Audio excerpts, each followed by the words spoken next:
Hello students, कैसे हैं आप सब लोग। आज हम सीखेंगे फाइनेंशियल मैनेजमेंट का एक टॉपिक जिसका नाम है कैपिटल बस्टिंग। सीखते हैं कैपिटल बस्टिंग क्या होता है। देखिए, किसी भी व्यावसायिक संस्थान या औद्योगिक संस्थान में प्रकृति के अनुसार दो तरह के व्यय होते हैं। एक होता है हमारा आयगत व्यय और दूसरा होता है पूंजीगत व्यय। पहले हम समझते हैं आयगत व्यय क्या होता है। देखिए, ऐसे व्यय जिनका लाभ अधिकतम मतलब मैक्सिमम 1 ईयर तक रिसीव होता है आयगत व्यय कहलाते हैं। और पूंजीगत व्यय ऐसे व्यय जिनका लाभ भविष्य में प्राप्त होता है, पूंजीगत व्यय होते हैं।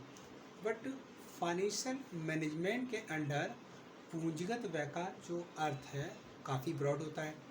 यहाँ पूंजीगत व्यय मतलब जो कैपिटल एक्सपेंडिचर का अर्थ ऐसी परियोजनाओं पर किया जाने वाला व्यय होता है जिसका लाभ इन फ्यूचर भविष्य में कई वर्षों तक मिलता रहता है। किसी भी प्रोजेक्ट पर किया जाने वाला व्यय पूंजीगत व्यय तभी कहलाएगा जब कैश रिकवरी में 1 से अधिक वर्ष का समय लगे। जैसे रिसर्च पर कोई एक्सपेंसेस कर देना या एडवर्टाइजमेंट पर हैवी एक्सपेंसेस कर देना, तो ये पूंजीगत व्यय होते हैं। पूंजीगत व्यय में कंपनी को बड़ी मात्रा में मतलब कैपिटल को इन्वेस्ट करना होता है। इसके लिए अलग अलग सोर्स से कैपिटल इकट्ठी की जाती है। कैपिटल की कॉस्ट से ज़्यादा जो है इनकम रिसीव करनी होती है, क्योंकि जहाँ जहाँ से हमने कैपिटल रिसीव किया है वहाँ के लिए इंटरेस्ट और डिविडेंड पेमेंट किया जा सके। तो इसलिए डिफरेंट टाइप के कैपिटल जो प्रोजेक्ट होते हैं, कैपिटल रिलेटेड प्रोजेक्ट होते हैं, उनमें से किसे चुना जाए ये डिसीजन लिया जाता है। तो इस टाइप से जो कैपिटल प्रोजेक्ट की प्रॉफिटेबिलिटी के रिलेटिव में मतलब संबंध में विचार करना ही पूंजी बस्टन कहलाता है। अब हम देखेंगे डेफिनेशन में पूंजी बस्टन की डेफिनेशन। फर्स्ट डेफिनेशन है according to Charles T Horngren. Charles T Horngren के शब्दों में definition, capital budgeting is long term planning for making and financial proposed capital outlets.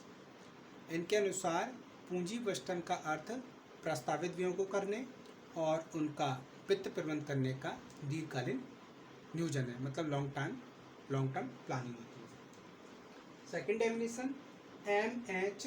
Spencer, capital budgeting involves the planning of expenditure for assets the return from which we realise in future time period. इनके अनुसार पूंजीगत व्ययों का अर्थ संपत्तियों के लिए व्ययों का नियोजन है जिनमें भावी मतलब फ्यूचर टाइम पीरियड में प्रत्यय प्राप्त होती है। आगे हम देखेंगे कैपिटल बस्टिंग के ऑब्जेक्टिव ऑफ कैपिटल बस्टिंग मतलब इसके क्या क्या उद्देश्य हैं। तो पॉइंट वाइज सीखेंगे। फर्स्ट है evaluation of the capital expenditure, मतलब जो पूंजीगत व्यय होते हैं उनका मूल्यांकन। तो देखिए, जिन प्रोजेक्ट पर हमें एक्सपेंसेस करना है मतलब व्यय करना है, वह विनियोग की राशि वापस हो पाएगी या नहीं हो पाएगी, ये इसमें सोचा जाता है। वापस होने में कितना टाइम लग सकता है, कितना लाभ हो सकता है, पूंजी की जो हमने कॉस्ट लगाई है वो निकलेगी या नहीं, तो ये हम evaluation of the capital expenditure में रखते हैं। सेकंड है आपका फिक्सिंग प्रायोरिटीज़, मतलब प्राथमिकताओं का निर्धारण। अगर हमारे पास एक से अधिक प्रोजेक्ट में है तो उनमें से किस प्रोजेक्ट को बेस्ट माना जाए, किसको फर्स्ट प्रायोरिटी में रखा जाए, किसको सेकंड में रखा जाए, किसको थर्ड में रखा जाए, तो ये इसका फिक्सिंग प्रायोरिटी के अंदर हमें सीखना होता है। नेक्स्ट है arrangement of finance for capital expenditure, पूंजीगत व्यय के लिए फाइनेंस का अरेंजमेंट करना मतलब वित्त की व्यवस्था करना। हर योजना पर होने वाले पूंजीगत व्यय की जानकारी हमें कैपिटल बस्टिंग से हो जाती है और इसी उद्देश्य के लिए परियोजना के लिए हमें समय पर वित्त की व्यवस्था करनी होती है। नेक्स्ट है हमारा कंट्रोल ऑन कैपिटल एक्सपेंडिचर, जो हमारे पूंजीगत व्यय होते हैं उन पर हम नियंत्रण भी रख पाते हैं। किसी भी प्रोजेक्ट पर होने वाले कैपिटल एक्सपेंडिचर पर अनुमान लगा लिया जाता है और ये जो एक्सपेंसेस किए हैं वो बजट एक्सपेंसेस जो हमने बजट बनाया उसके अनुसार हो रहे हैं या नहीं हो रहे हैं, ये देखना होता है। परियोजना पर हुए जो एक्चुअल में व्यय हैं उनको हम कंपैरिजन कर लेते हैं, बजट में जो हमने एक्सपेंसेस किए उससे कंपैरिजन कर लिया जाता है और कंट्रोल कर लिए जाते हैं। नेक्स्ट है हमारा 5, एनालिसिस ऑफ डिसीजन, मतलब निर्णयों का विश्लेषण।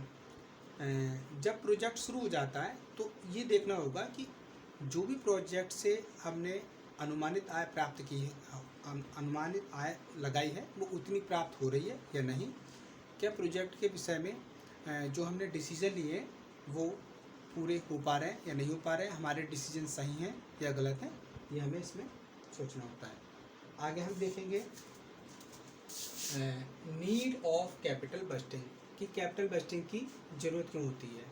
देखिए, पूंजी संपत्तियों का विनियोग करना एक इम्पोर्टेंट और एक टिपिकल प्रॉब्लम होती है। सही निर्णय से जहां हमें अच्छे लाभ प्राप्त होते हैं, वहीं बल्कि एक गलत निर्णय से हमारी पूरी पूंजी डूब भी सकती है। तो पूंजी बस्टिंग द्वारा उसको कंट्रोल किया जाता है। तो पॉइंट वाइज सीखेंगे need of capital budgeting. First है हमारा सिलेक्शन ऑफ बेस्ट अल्टरनेटिव, मतलब सबसे बेस्ट विकल्प को चुनना।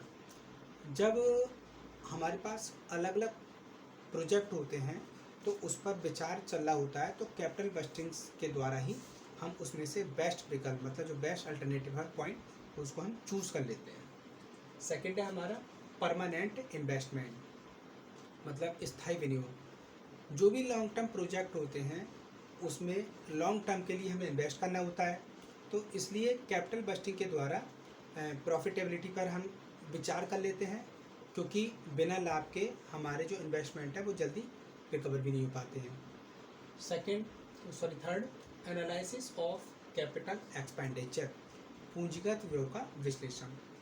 कैपिटल बस्टिंग के अंडर जो प्रोजेक्ट पर होने वाला जो व्यय टोटल एक्सपेंसेस हैं या annual cash receipt, annual income, इनका हम एज्यूम अनुमान लगा लेते हैं और उसके बाद उसका एनालिसिस कर लेते हैं, तो जिसकी वजह से हम सही निर्णय ले पाते हैं। नेक्स्ट है हमारा analysis of uncertainty and risk.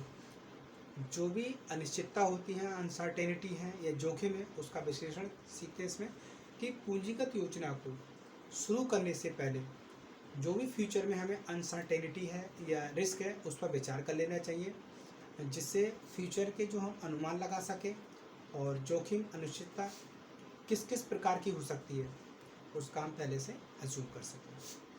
Next है हमारा लॉन्ग टर्म इफेक्ट, दीर्घकालीन इफेक्ट। कोई भी इफेक्ट कई वर्षों की आय और व्यय पर पड़ता रहता है अगर कोई इफेक्ट बन जाता है तो, इसलिए जो भी हमारी संस्था पर, जो भी फर्म पर इफेक्ट पड़ रहे हैं तो उसका हमें पहले ही अध्ययन कर लेना चाहिए, करना होता है। नेक्स्ट है हमारा success of the firm, firm की सफलता। देखिए, कैपिटल बस्टिंग के द्वारा संस्था में जो भी शुरू की जाने वाली योजना है उस पर हम विचार करके जो बेस्ट योजना है, जो बेस्ट अल्टरनेटिव है, उसको चुना जाता है, जिससे संस्था की जो आय है और जो संस्था का जो लाभ है वो हम अर्जित करने में सफल हो पाते हैं। नेक्स्ट है हमारा सेफ्टी फ्रॉम लॉस, मतलब हानियों से बचाव, हानियों से सुरक्षा। लॉन्ग टर्म प्रोजेक्ट पर हैवी कैपिटल एक्सपेंडिचर हमें करने होते हैं। अगर किसी टाइप से फेल हो जाता है तो हमें बहुत ज़्यादा हानियाँ हो जाती हैं, तो उन हानियों से बचने के लिए किसी भी योजना को हमें एकदम स्टार्ट नहीं करना चाहिए, पहले अच्छे से विचार कर लेना चाहिए, और इसके लिए जो कैपिटल बस्टिंग है उसके द्वारा विचार करना आवश्यक है। Thank you.